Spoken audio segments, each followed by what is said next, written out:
Entonces les voy a pedir, por favor, cerrar sus micrófonos. Ustedes mismos lo van haciendo y cuando sea necesario les digo que lo puedan abrir. Pues bien, esperando que esta actividad durante el segundo semestre, que es el octavo semestre para ustedes, pues sea exitosa. Estamos ahora para desarrollar el curso de Derecho Notarial 2. La señora Bramina Calderón tiene abierto el micrófono, está hablando. Ciérrelo, por favor. Entonces, pues de alguna manera, el inicio siempre de todo semestre implica hacer algunas reflexiones preliminares, ¿verdad? Algún tipo de directrices e instrucciones que hay que seguir. Y en primer lugar, pues me refiero a lo que ya... ¿Sí me escuchan? Sí, licenciado. Sí, muy bien, gracias. Entonces, indico pues que la idea es que vamos a dar un margen prudencial de tiempo para el ingreso a la clase. Los que fueron mis alumnos el semestre pasado, ya saben pues que les doy un tiempo de unos 10 minutos, ¿no? A 12 minutos, porque el compromiso es que todos estemos a partir de las 5:30. Ya, en desarrollo de la clase, ¿verdad? ¿Para ya qué hablan? tenemos que estar... ¿Cómo lo van a hacer? Quiten aquí. Kevin. Cierren sus micrófonos, por favor. Entonces, sobre esa base, vamos a tener cada día de clase ese tiempo prudencial. Ya, después de eso, no puedo estar interrumpiendo porque afecta el desarrollo de la clase, ¿verdad? Bueno, nuestro curso es Derecho Notarial 2, ¿verdad? Y permítanme, vamos a ver. Bueno, nuestro curso es Derecho Notarial 2, ¿verdad? ¿Miramos la diapositiva? Sí. Perfecto. Va, entonces, este curso del octavo semestre ya va orientado a desarrollar cuestiones de un carácter un tanto más práctico, ¿verdad? Esto de alguna manera implica precisamente pues conocer los temas del programa, ¿verdad? Por favor, el programa hay que ubicarlo y les recomiendo que lo impriman, ¿verdad? Este es un documento con el que se van a estar auxiliando permanentemente. Es la guía de los temas en cada evaluación. Es la guía que vamos siguiendo paulatinamente en el desarrollo del curso. Y entonces el programa está integrado por 8 grandes temas. El primer tema, ahí hay personas con micrófono abierto, lo cierran por favor porque interrumpen. Entonces, el primer tema se refiere a los elementos personales del instrumento público. El segundo tema, la escritura pública. Tercer tema, formas de reproducir la escritura matriz.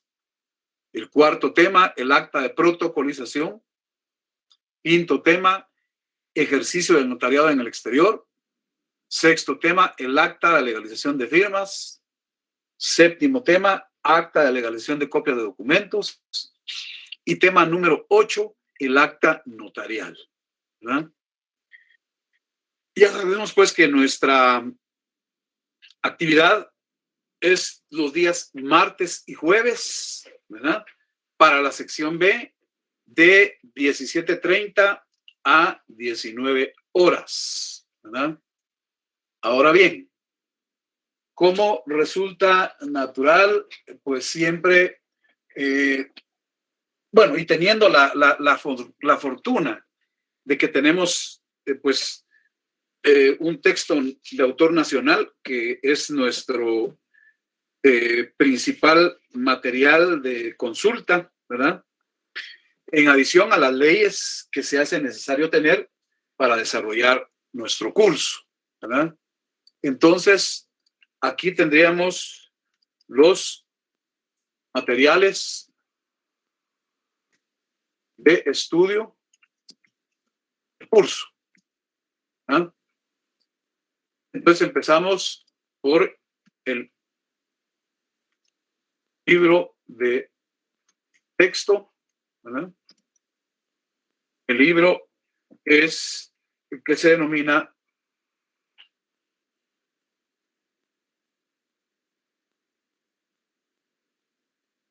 el instrumento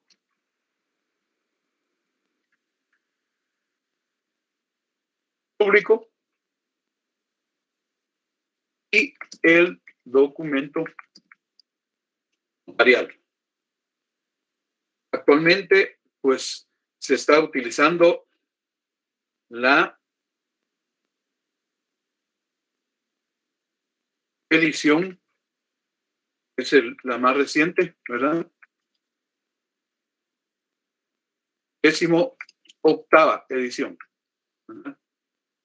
La 18ª edición.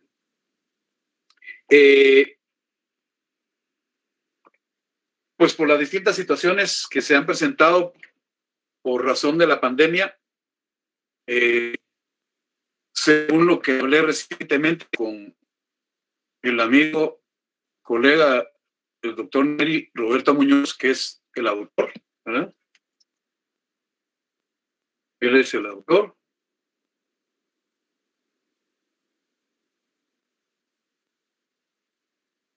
Entonces, al parecer, el libro lo están distribuyendo desde su oficina, ¿verdad? En años anteriores, hace muchos años, se distribuía en varios puntos, pero por la información que él me dio el día domingo que hablé con él, ¿verdad? Entiendo que actualmente se está realizando en su oficina. Pues los que quieran adquirirlo, ¿verdad?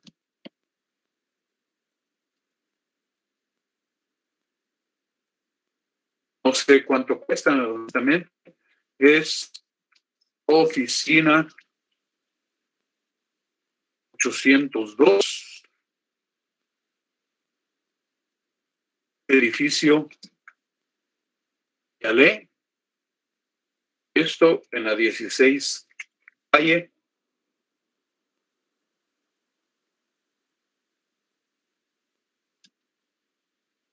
-17. 17. Zona 10.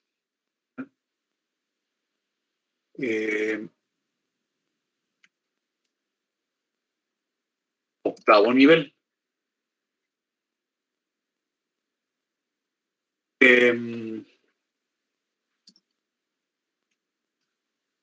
Pueden preguntar al teléfono 2509-9870. Esa es la información que tengo, ¿verdad? Algunos pues van a decir, bueno, por ahí tenemos un libro de edición anterior, pues solo confirmen que no hay demasiados cambios, o si los hay, pues ustedes los complementan, los que pues tengan la disposición de utilizar una edición anterior, ¿verdad?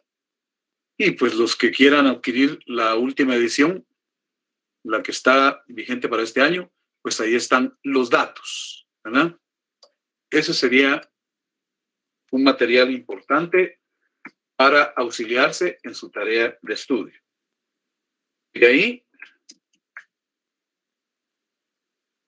pues, todas las leyes que están escritas en el programa del curso. ¿Ah? Pues el semestre pasado utilizamos bastante de ellas, ¿verdad? Pero no está de más mencionar que son algunas leyes fundamentales pues, que no podemos dejar de tener, ¿verdad? Pues en cierto modo a veces es útil ahí la Constitución, ¿verdad? Obviamente, el Código de Notariado. La ley del organismo judicial, ahí vamos a encontrar sobre todo la regulación del tema del ejercicio del notariado en el exterior, ¿verdad? El Código Procesal Civil y Mercantil. En algunos aspectos puede ser útil el Código Civil, el Código de Comercio, el Código Municipal, pero las primeras que mencioné, Constitución, Código de Notariado, Ley del Organismo Judicial, Código Procesal Civil y Mercantil, son fundamentales. También es necesario la Ley del Impuesto de Timbres Fiscales y Papel Sellado Especial para Protocolos con su reglamento. Ley del Impuesto al Valor Agregado, Ley del Impuesto Único sobre Inmuebles. Fundamental también, por favor, la Ley del Timbre Forense y Notarial y su reglamento. Ese es fundamental.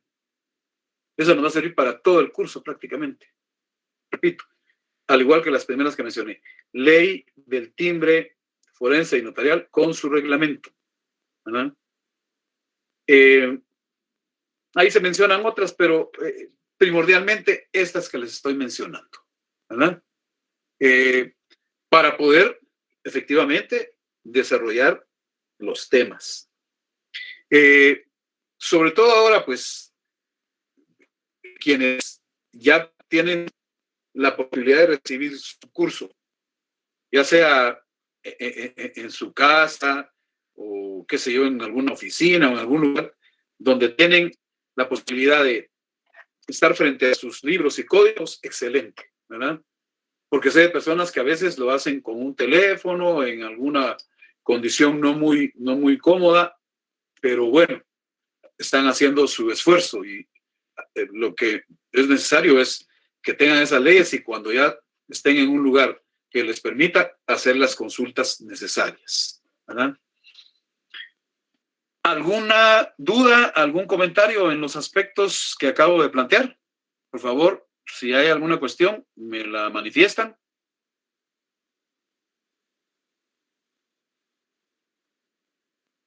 ¿No tenemos ninguna inquietud? No, licenciado, gracias. Muy bien. Por favor, cuando haya necesidad de preguntar cuestiones y tengan posibilidad de explicarlas, háganlo con mucho gusto. La idea es que mantengamos una permanente comunicación, estemos bien informados, ¿verdad? Y eso pues obviamente se logra con la asistencia permanente a las clases virtuales, ¿verdad? Les recomiendo estar conectados los 2 días que nos corresponden, ¿verdad? Porque por la experiencia de este año y medio que llevamos en esta modalidad, mucha gente pues no ingresa, no se conecta a las clases, entonces hay información que va fluyendo paulatinamente y muchas veces no tienen esa información, ¿verdad? Porque a veces hay cosas que se dicen de vía directa entre cada profesor y ustedes, ¿verdad? No hay un medio de publicación. Sin embargo, yo ahí a ustedes les envié ya el código de Classroom. Ese es nuestro salón virtual de clase, ¿verdad? Y aún más, ese lo tienen que tener bien clarito, conocerlo, porque en ese espacio de Classroom vamos a desarrollar ejercicios, vamos a desarrollar los exámenes, vamos a desarrollar todas las actividades, ¿verdad? Como se podrán haber dado cuenta, les envié al mediodía el cambio del enlace para Google Meet, porque técnicamente el otro que les había enviado nos obligaba a crear un código con cada clase. Este código con el que ingresaron ahora va a ser para todo el semestre, ¿verdad? Porque ahí tiene esas modalidades. Entonces, ese código nos va a servir para todas nuestras clases de todos los martes y jueves a partir de hoy hasta, digamos, formalmente el 30 de noviembre, ¿verdad? Y reitero, yo les concedo un tiempo de ingreso, ¿verdad? De unos 10, a veces 12 minutos, porque el compromiso es estar todos pendientes a partir de las 5:30. Porque si todos entran, no hay problema. Yo tengo ahí una opción donde me dice dar ingreso a todos. Y incluso podrían entrar todos con una sola activación, con un solo clic, ¿verdad? Pero obvio, unos van llegando después. Pero no podemos pasar todo el periodo dando ingreso. Ustedes comprenderán que es en beneficio de ustedes mismos, porque si no se pierde el hilo de las explicaciones. Bueno, entonces el primer tema que nos corresponde, de acuerdo con el programa, ahí les puse los temas, ¿verdad? Se denomina los elementos personales del instrumento público. Esto se refiere a las distintas personas naturales o jurídicas que de una u otra manera, ¿verdad?, ejercen distintos roles dentro del instrumento público, ¿verdad? Ya en el curso pasado estudiamos las actividades que desarrolla el notario en el marco de la función notarial, ¿verdad? La función, los principios, la rogación, ¿verdad?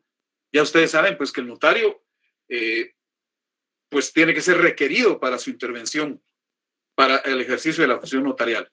No actuamos los notarios de oficio, es siempre por requerimiento de las partes interesadas, por disposición de la ley, ¿verdad? Entonces, se entiende como elemento personal del instrumento público las personas, ya sean naturales, individuales o jurídicas, o sea, colectivas, que de una u otra manera, ¿verdad?, intervienen dentro del instrumento público en distintas funciones, en distintos roles, ¿verdad? Entonces, ya de ahí se desprenden varios conceptos. Entonces encontramos el concepto de sujeto, ¿verdad? Ese concepto de sujeto corresponde a una persona jurídica determinada, individual o colectiva, que dentro del instrumento público va a jugar el rol de adquirir derechos o bien contraer obligaciones, y que por esa situación pues puede sufrir un menoscabo o un incremento en su patrimonio cuando se otorga una escritura pública. Por ejemplo, en una compraventa, el comprador, ¿no?, va a acrecentar su patrimonio, pero a la vez, ¿verdad?, va a tener que erogar la cantidad que implica el precio del bien que está comprando. Y a la vez el vendedor aparentemente disminuye su patrimonio porque se va a desprender de ese bien inmueble, pero económicamente implica un incremento en su capital, ¿verdad? Es una situación de doble vía. Recuerden ustedes, cuando estudiaron Introducción al Derecho, vieron la característica de la bilateralidad de las normas jurídicas, ¿verdad? En toda relación jurídica, los sujetos adquieren derechos y contraen obligaciones.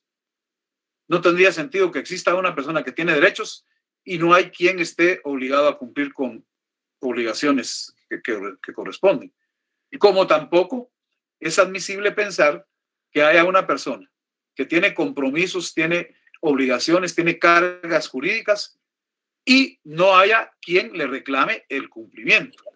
Se tiene que dar siempre en ese marco de bilateralidad.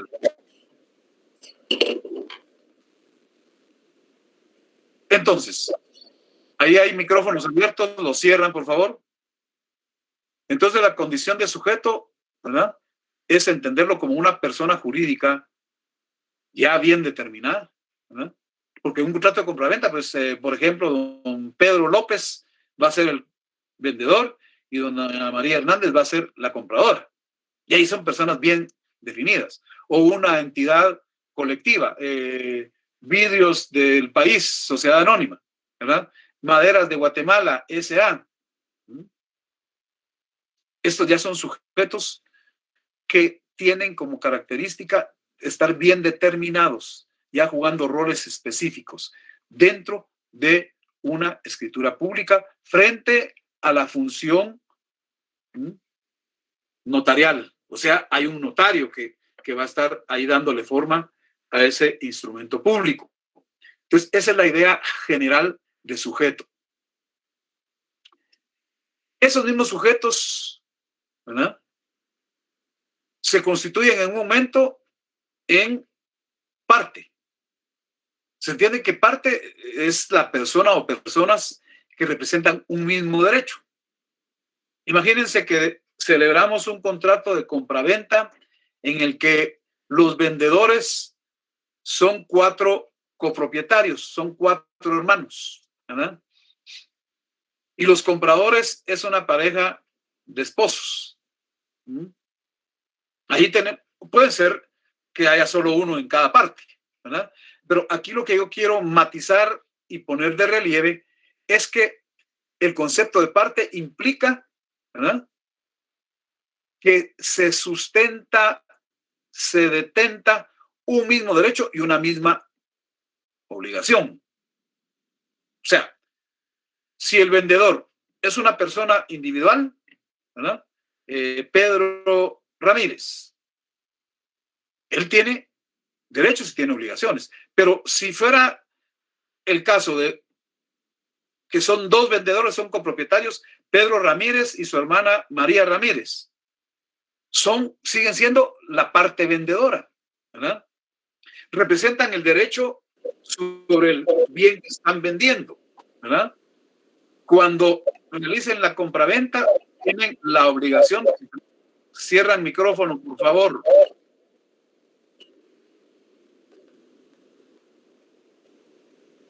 Cuando están vendiendo, entonces, tienen la obligación de entregar el objeto de la venta y tienen el derecho de recibir el precio. Perdón, licenciado. Ahora, Marina tiene encendido el micrófono. Gracias, compañero.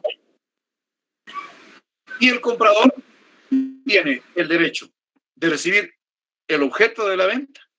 Imagínense, es un bien inmueble, pero también tiene la obligación de pagar el precio. Si la parte compradora fueran 2 personas, pues esas 2 personas tienen el derecho sobre el bien que se están comprando y también tienen la obligación del pago del precio. Por eso se dice que parte es una persona o varias personas, ya un conjunto de 2 en adelante, que representan un mismo derecho, ¿verdad?, y que asumen una misma obligación dentro de la escritura pública, dentro del instrumento público. Vayan viendo cómo unas mismas personas pueden jugar distintos roles, ¿verdad? Pero resulta que también cuando ya se llega al momento en que se va a perfeccionar la compraventa, estoy poniendo un ejemplo nada más, ¿verdad?, con una compraventa. Entonces, vamos a encontrar el concepto de otorgantes. El otorgante podrían ser los mismos comparecientes, los mismos requirentes, los mismos sujetos, ¿verdad?, las mismas partes, pero que ya en nombre propio o representando a otra u otras personas, da su consentimiento de manera directa y personal cuando se otorga, cuando se realiza el acto jurídico. ¿Y cómo se materializa? ¿Cómo se formaliza la condición del otorgante? Pues cuando firma o cuando imprime la huella digital en un instrumento público. Recuerden que conforme al artículo 29 del Código Notariado, si una de las partes no sabe o no puede firmar, ¿verdad?, entonces deja impresa la huella digital de su dedo pulgar derecho usualmente y firma a su ruego otra persona. Ahí es donde entra en función los llamados testigos rogados. Firma a ruego por quien no sabe firmar. Entonces, esa misma persona que puede haber sido... Hay micrófono abierto. Aura María, otra vez. Cuando ya se da la situación, ¿verdad? Bueno, presentémonos este escenario. 2 personas llegan y requieren al notario. Ellos son los requirentes. Uno es el vendedor y otro es el comprador, ¿verdad? A la vez son comparecientes porque ahí están frente al notario. Son sujetos porque son personas jurídicas, individuales. ¿Ya? Son parte. Uno va como comprador y el otro va como vendedor. Y cuando firman el instrumento público, o si no saben o no pueden firmar, imprimen su huella digital, se convierten en otorgantes. Miren cómo la misma persona está jugando distintos roles en un instrumento público, ¿verdad? Depende del momento también en que se da cada una de estas actuaciones. Entonces, precisamente aquí viene la idea de compareciente. En sentido restringido, en estricto sensu, el compareciente es la persona que con un interés personalísimo, un interés propio, está frente al notario y requiere su actuación profesional, ¿verdad? Entiéndase, puede ser el vendedor, el comprador, el arrendante, el arrendatario, el mandante, el mandatario, etc. En sentido amplio, la doctrina dice que comparecientes puede ser cualesquiera personas que se presentan ante el notario e intervienen en el instrumento público en cualquier calidad o concepto. Vamos a ver por qué ese sentido amplio. Imagínense en el caso de un testamento, como una disposición de última voluntad, un testamento común. A ver, recordemos, entre otros requisitos, además del testador, ¿qué otras personas tiene que haber para el testamento? A ver, ¿quién se acuerda? Testigos. ¿Cuántos testigos? 2. 2 testigos. 2 testigos, va. Fíjense, entonces, los testigos que no son parte, pero sí van a estar compareciendo ante el notario, ¿verdad? Imagínense un instrumento donde una de las partes no sabe hablar el idioma español. ¿Ahí qué se necesita? El traductor. El traductor, ¿verdad? Sin ser parte, compareciendo. Entonces, en sentido amplio, por eso se dice que es cualquier persona que está frente al notario, interviene en el instrumento público en cualquier calidad o en cualquier rol o en cualquier concepto. Y por eso en sentido restringido ya van a ser las partes, ¿verdad? Porque ellos por su propio interés, sus propios elementos motivadores, ¿verdad? Están ante el notario. Pero en sentido amplio, todos los que llegan ahí ya como testigos, ya como intérpretes, ¿verdad? También están frente al notario y están compareciendo. Esa es la idea que aquí se presenta, ¿verdad? Y que está ligado al concepto de requirente, ¿verdad? Los que requieren al notario, pues van a ser normalmente personas individuales y requieren los servicios notariales, ya sea para su propia conveniencia, su propio interés o representando a otras personas. Ahí hay otro elemento. Imagínense cuando llega alguien en representación de otro. Viene el tema de los representantes legales o de los mandatarios. También van a comparecer, ¿verdad? Pero quien requiere los servicios del notario va a variar quien sea. Puede ser el vendedor, puede ser el comprador, puede ser el representante, ¿verdad? Ahí está el concepto de requirente. En el acta notarial, y mencionamos un poco específicamente el acta notarial porque les comento que, bueno, los 8 temas que tiene el programa son fundamentales. Sin embargo, tenemos que decir que el tema número 8 es el de mayor trascendencia, es el acta notarial. Y esa es toda la parte preparatoria de su curso de Derecho Notarial 3. Ustedes el próximo semestre, pues aprobando Derecho Notarial 2, en el 9º semestre tendrán que cursar Derecho Notarial 3, que es la jurisdicción voluntaria, en la que uno de los instrumentos primordiales es el acta notarial. Por eso, uno de los objetivos fundamentales y uno de sus compromisos más relevantes es que tienen que salir duchos en conocer, definir, saber las características, la clasificación, la regulación legal, pero sobre todo la redacción del acta notarial. Ese es uno de nuestros objetivos fundamentales. Les comento que este curso yo lo oriento a una práctica, primordialmente práctica. De nada me sirve que me reciten qué es acta, que me reciten qué es auténtica, que me reciten qué es protocolación, si no la saben redactar. Grábense eso, por favor. Vamos a hacer distintos ejercicios de redacción. Redactar, redactar y más redactar. Claro que en esta clase introductoria, pues es eminentemente explicativa.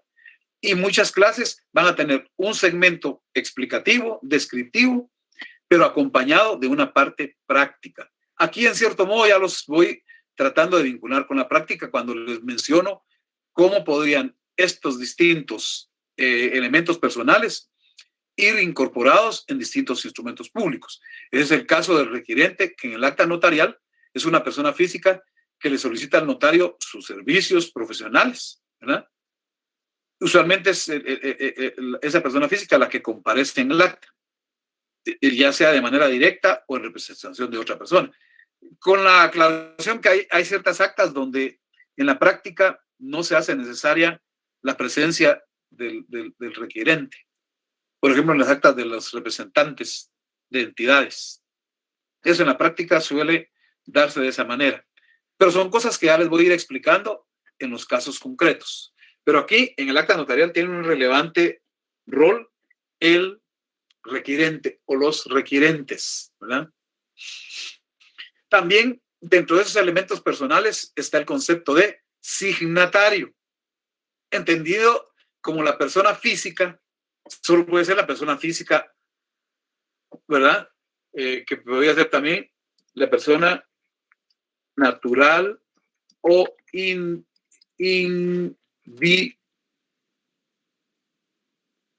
individual, ¿verdad? Que firma ante el notario. Es decir, un ente colectivo no puede firmar, pues una sociedad anónima no tiene existencia expresada en un ser humano, ¿verdad? Es la persona física. Una entidad societaria, pues se va a hacer representar, va a haber quien la represente. Entonces, el signatario solo pueden ser personas físicas, naturales o individuales. Y son signatarios porque firman ante el notario, ¿verdad? Todos los instrumentos públicos deben ir firmados por las personas individuales que vayan jugando determinados roles. Y aquí mencionamos muy particularmente el acta de legalización o de auténtica de firmas, ¿verdad? Y claro, la condición y el rol de signatario, repito, es propio de todos los instrumentos públicos, incluso en el caso de alguien que no sabe o no puede firmar. Ya dijimos, de acuerdo al artículo 29 del Código Notariado, el que no sabe o no puede firmar deja impresa la huella digital de su dedo pulgar derecho, pero a ruego firma otra persona. Es decir, la firma es ineludible, es fundamental y particularmente en los aspectos que estoy aquí mencionando, ¿verdad? Esa es la idea de signatario.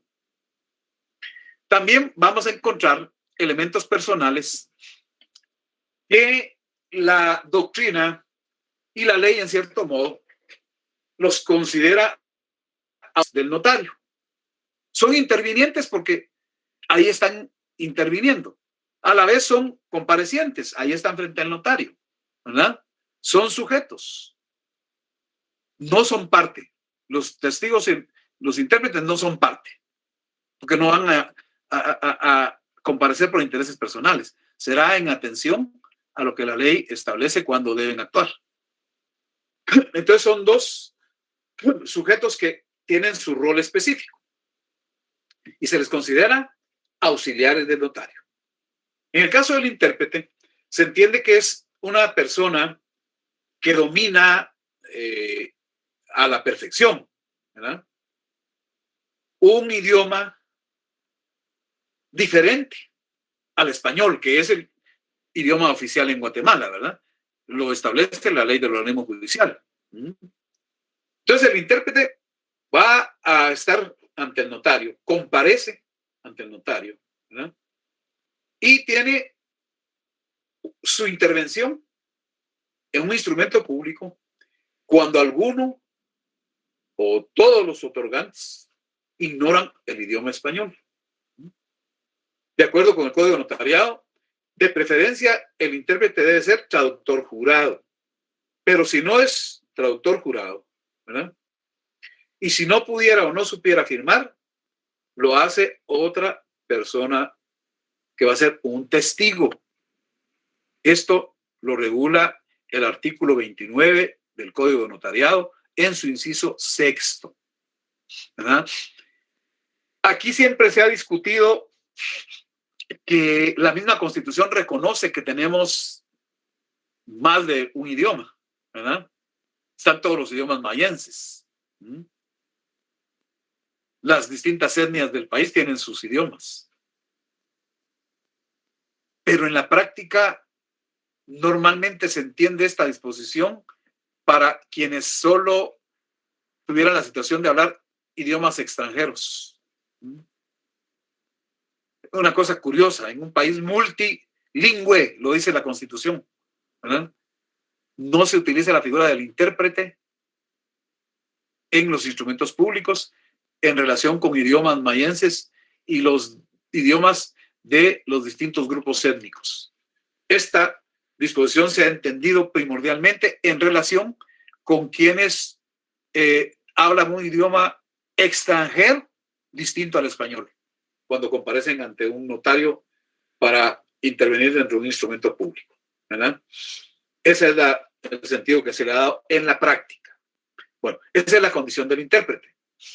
En el derecho comparado se da la circunstancia de que algunos países en su legislación está contemplada la admisión, ¿verdad?, de los intérpretes también. Entonces ahí se permite que si el notario sabe el idioma del otorgante, que no habla ni entiende el idioma nacional de su país, ¿verdad?, entonces no se necesita la intervención de intérprete. Entonces el propio notario puede realizar esa función. En Guatemala, no. Desvirtuemos esa idea, ¿verdad? Algunos preguntan esto en algún caso como una duda razonable, ¿verdad? En Guatemala, el notario no puede constituirse intérprete a la vez. ¿Por qué razón? Porque la intervención de intérprete es un elemento esencial del instrumento público, ¿verdad? Si ustedes, por favor, de entrada tienen que tener su código de notariado como mínimo, ya desde el semestre pasado lo tienen. Entonces el artículo 31 en el inciso 4 en el Código de Notariado, ¿verdad?, nos dice categóricamente lo siguiente. Artículo 31, ¿verdad? Dice, son formalidades esenciales de los instrumentos públicos. Y el inciso 4 dice, la intervención de intérprete cuando el otorgante ignore el español. Es elemento esencial. Ya el semestre pasado estudiamos los elementos esenciales y los no esenciales. Y ya vimos qué pasa cuando se incumple con esos requisitos esenciales, ¿verdad? Entonces ahí no está autorizado el notario para intervenir. En otros países sí, ¿verdad? Es importante hacer ese pequeño ejercicio de derecho comparado. También entonces tenemos como otra figura que interviene? El testigo, ¿verdad? Entendiéndose que testigo es la persona o personas que ven, ¿verdad? Que oyen, que pues pueden captar por medio de sus sentidos un hecho, un acto, una circunstancia, una situación en la que esos testigos no son parte, es decir, ellos no tienen ningún interés, pero su intervención resulta importante para los efectos de un instrumento público determinado. Porque ese testigo, a través del lenguaje oral o escrito, puede expresar o reproducir esas percepciones, esas sensaciones que ha captado por medio de sus sentidos, ¿verdad? Y va a contribuir en un determinado instrumento público. Por ejemplo, los testigos que intervienen en el testamento, ¿verdad? Al final, ellos pues lo que van a dar fe es de que el testador pues aparentaba estar en su plena, en su plenitud, ¿verdad? En el ejercicio de sus funciones vitales. Que no evidencia tener un estado mental, ¿verdad? Que sea obstáculo para otorgar el testamento, que se expresó fluidamente, ¿verdad?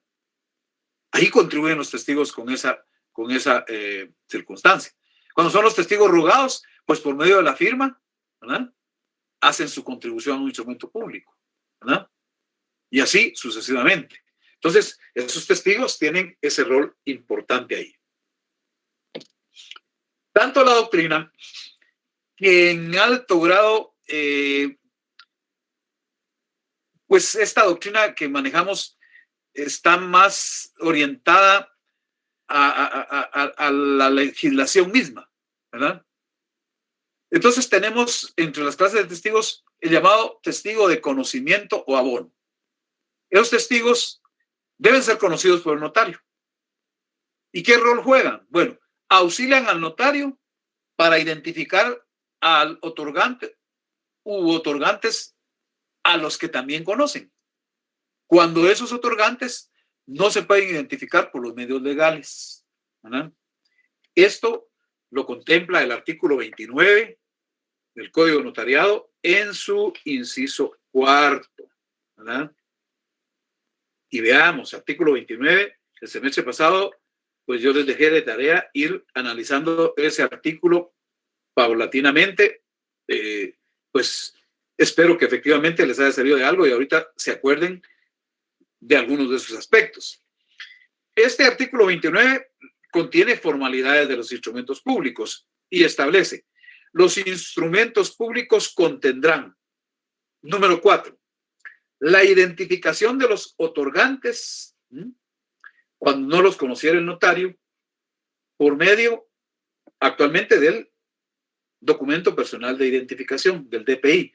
El código no ha sido reformado, ahí dice cédula de vecindad, esa ya no existe, ¿verdad? Ahí con lápiz pueden anotar que hoy día es el DPI.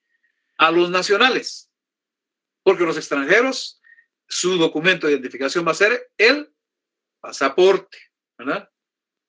Y ahí lo menciono. Entonces dice, por medio de, entiéndase ahora, documento personal de identificación o el pasaporte. O, aquí viene la disyuntiva, y viene cuando entran en juego los testigos. Y dice entonces, o por 2 testigos conocidos por el notario, o por ambos medios, cuando así lo estimare conveniente el notario.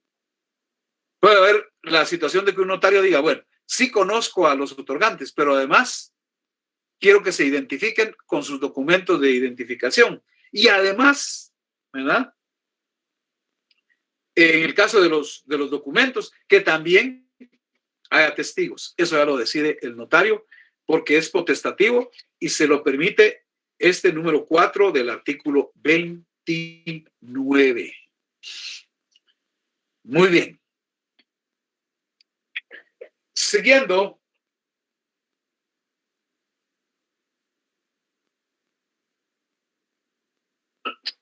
Con esta clase de testigos, luego tenemos los testigos rogados o de asistencia.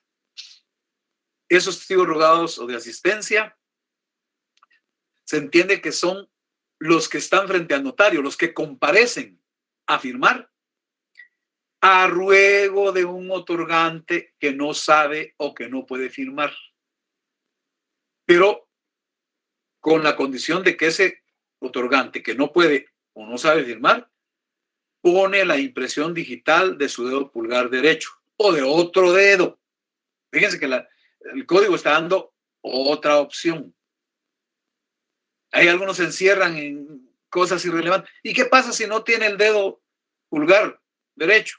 En un accidente se lo amputó. Bueno, pues el código dice claro, u otro dedo, ¿verdad? Esto también lo contempla el artículo 29 del Código de Notariado.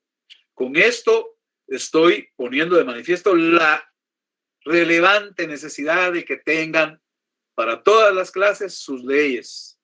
El Código de Notariado no puede faltar, por favor. Entonces, ¿qué dice este artículo en la parte correspondiente? Se entendía que los instrumentos públicos contendrán, numeral 12, inciso 12, las firmas de los otorgantes y de las demás personas que intervengan y la del notario, precedida de las palabras ante mí. Y aquí viene la parte de los testigos rogados o de asistencia, porque dice, si el otorgante no supiere o no pudiere firmar, pondrá la impresión digital de su dedo pulgar derecho y en su defecto otro que especificará el notario. Entonces el notario, mano, pues se amputó o carga alguna venda o alguna película adhesiva en el dedo porque se cortó el dedo pulgar derecho. Pues el notario puede elegir otro dedo. Aquí se lo da como una potestad del Código Notariado, ¿verdad? Dice, pondrá la impresión digital de su dedo pulgar derecho y en su defecto otro que especificará el notario, firmando por él un testigo. Ahí entra en juego el testigo rogado o de asistencia. Y si fueren varios los otorgantes que no supieren o no pudieron firmar, tiene que hacerlo un testigo por cada parte. O sea, si hay 3 compradores y los 3 no saben ni pueden firmar, entonces un testigo puede hacerlo a ruego de los 3, porque dice acá que lo hará un testigo por cada parte o grupo que represente un mismo derecho. Si fuera el vendedor o los vendedores, si son varios y no saben o no pueden firmar, igual un testigo por cada parte, ¿no?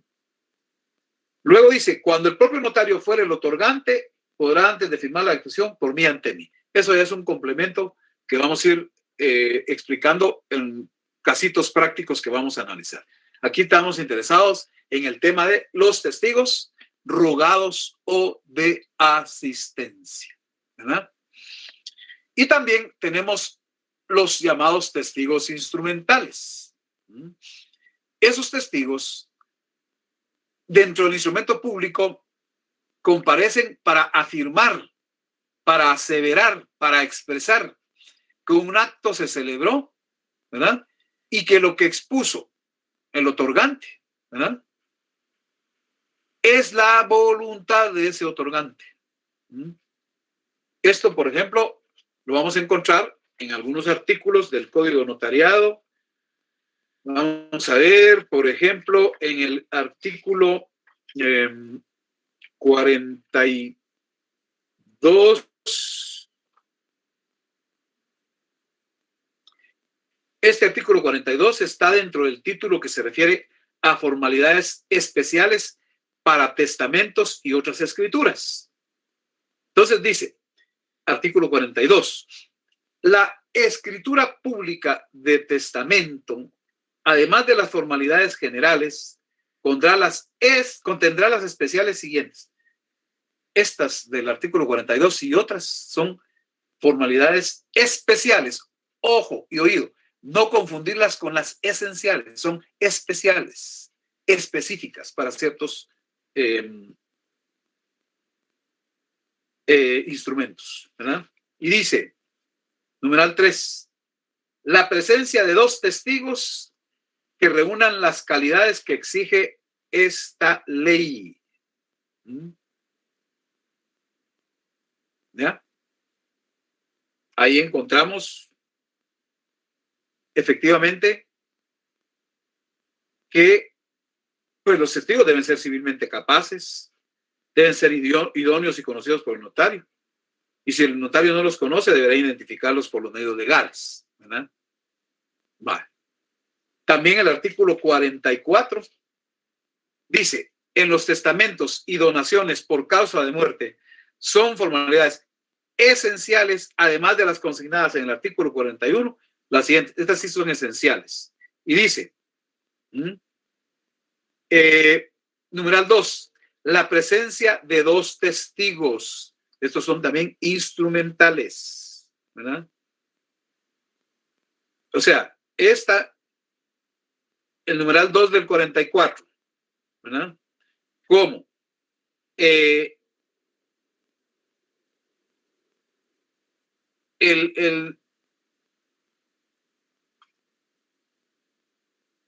Como el anterior que mencioné, ¿verdad? Son testigos instrumentales. El que está contemplado en el artículo 42 también, ¿verdad? Cuando dice la presencia de 2 testigos que reúnan las calidades que exige esta ley, ¿verdad? Que exija esta ley. Este caso, pues, del artículo 42 se trata de testigos instrumentales, ¿verdad? Igual que lo que dice el artículo 51, ¿verdad?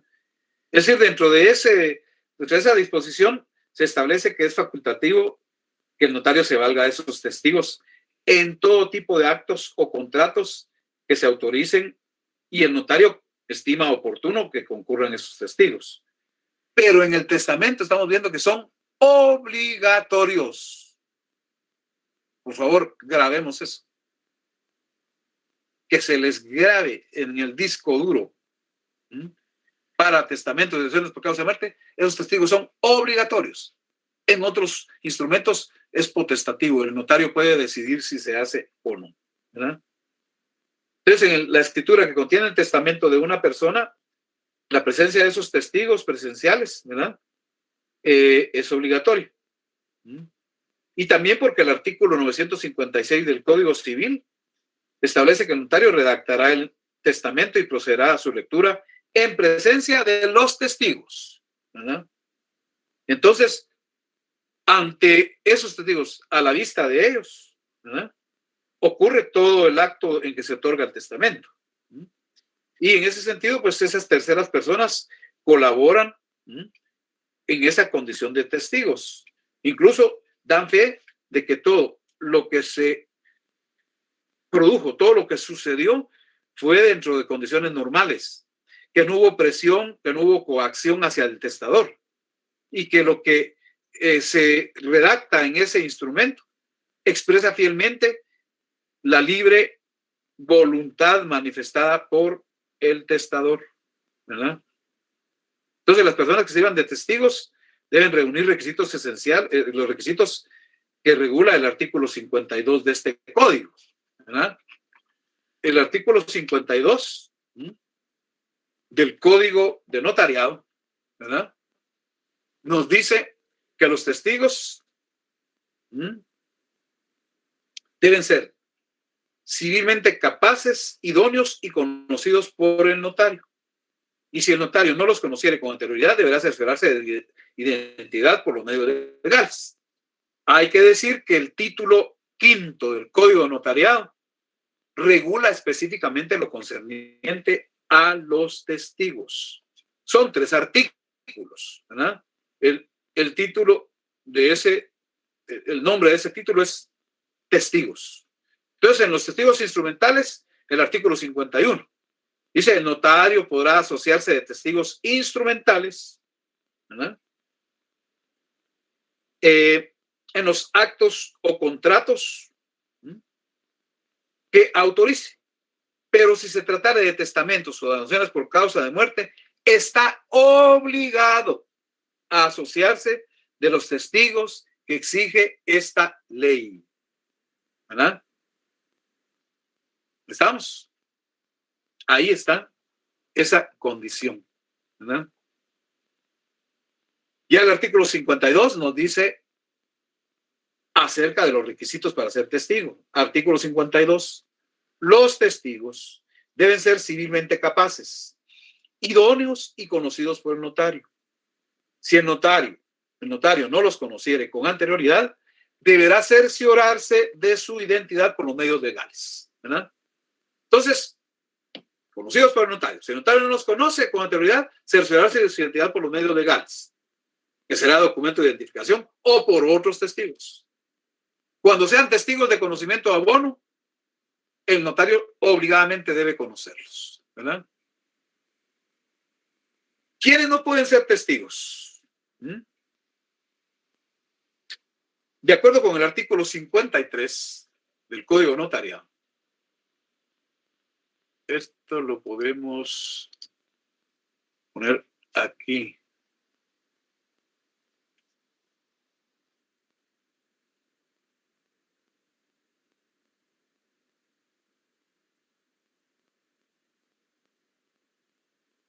Bueno, no pueden ser testigos las personas que no sepan leer y escribir o que no hablen o no entiendan el español. O sea, ahí lo podemos dividir en dos. Si no saben leer ni escribir, no pueden ser testigos. Si no hablan o no entienden el español, no pueden ser testigos.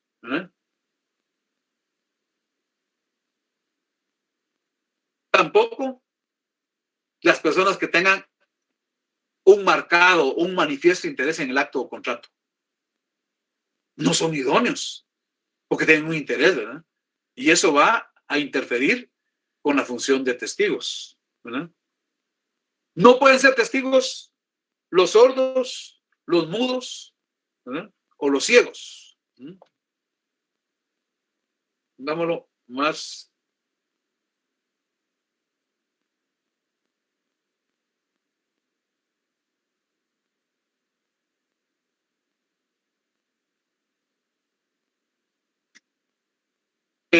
Y aclaro, en alguna ocasión alguien me dijo que eso era discriminatorio e inhumano. Pero lamentablemente aquí esos criterios pues no son aplicables, porque la función de los testigos es que por vía sensorial, por medio de sus sentidos, pueden decir lo que van a afirmar o lo que van a negar. Entonces, si no oyen, si no miran, si no pueden expresarse, no pueden ser testigos, ¿verdad? Lamentablemente. Tampoco pueden ser testigos en un instrumento público los parientes del notario, obviamente, ¿verdad? Tampoco pueden ser testigos los parientes de los otorgantes, excepto cuando se trata de testigos rogados, ¿verdad? Un testigo rogado sí puede ser pariente de los otorgantes, siempre que no sea relativo a testamento o donación por causa de muerte, ¿verdad? Bueno, eso es lo que nos dice el artículo 53 del Código de Notariado. De esa manera estaríamos exponiendo el primer tema, ¿verdad? Miren, este es fundamental, ¿verdad? Si se quiere, es de un contenido muy sencillo, muy concreto, ¿verdad? Pero fundamental. Tenemos ya como notarios, y aquí en la parte didáctica en su curso, ustedes ya tienen que dominar con propiedad para distinguir qué rol están jugando los sujetos que intervendrán en los ejercicios de instrumentos públicos que vamos a trabajar, ¿verdad? Para distinguir efectivamente que se es sujeto, cuando se funciona como parte, cuando se juega el rol, en qué momento se vuelven otorgantes, por qué son comparecientes, por qué y cuándo son requirentes, qué significa ser signatario, qué implica la intervención en calidad de auxiliares de los intérpretes y los testigos, ¿verdad? Con los elementos que acabo de explicar en relación con intérpretes y con testigos, ¿verdad? No está de más, por favor, reiterar, estimados compañeros, el programa del curso. Hay que ubicarlo en la página de la facultad. Ahí dice programas. Buscan notariado, derecho notarial 2, ¿verdad? Y ahí se localiza. Ahí está, ¿verdad? Luego, pues que con esto agotamos el primer tema. Este es corto. Ya después los demás temas implican a veces 2, a veces 3 periodos. Recuerden que pues tenemos, yo ya tengo contabilizados ahí los periodos, ¿verdad? Esperando que no haya interrupciones. Afortunadamente, en esta sede virtual, pues no tenemos interrupciones, salvo cuando hay problemas de suspensión de energía eléctrica, que nos puede fallar el internet, ustedes saben, ¿verdad? Esos son accidentes que se pueden dar para una u otra persona, para el docente también, pues obviamente, ¿verdad? De lo contrario, no tenemos mayor interrupción, ¿verdad? También reiterar que el texto que puede ser útil, ¿verdad? Si consiguen de otros autores, no hay ningún problema. Lo que hay que seguir es la guía del programa, ¿verdad? Esa es la verdadera guía. Los textos son auxiliares. Muchas de las cosas que se explican están en la ley, ¿verdad? La parte doctrinaria, la mayoría de autores nacionales pues la toman de los autores extranjeros, ¿verdad? Entonces expliqué al inicio varias cosas de forma. Uno, te voy a dar un margen de unos 10 minutos a partir de las 5:30 para ingresar mediante el enlace a Google Meet, ¿verdad? Porque estar interrumpiendo durante toda la clase nos saca de foco y nos desequilibra. Bueno, primera cosa. Que el libro que se puede conseguir es el Instrumento Público del Documento Notarial. Si tienen otra edición y pues es útil, lo pueden utilizar, no hay problema, ¿verdad? Que los que quieran adquirir la 18ª edición, que es la última, no necesariamente de este año, pero es la última, está disponible en la oficina 802, en el 8º nivel del edificio Pealé, en 16 calle 617 zona 10, y ahí está un número telefónico, ¿verdad?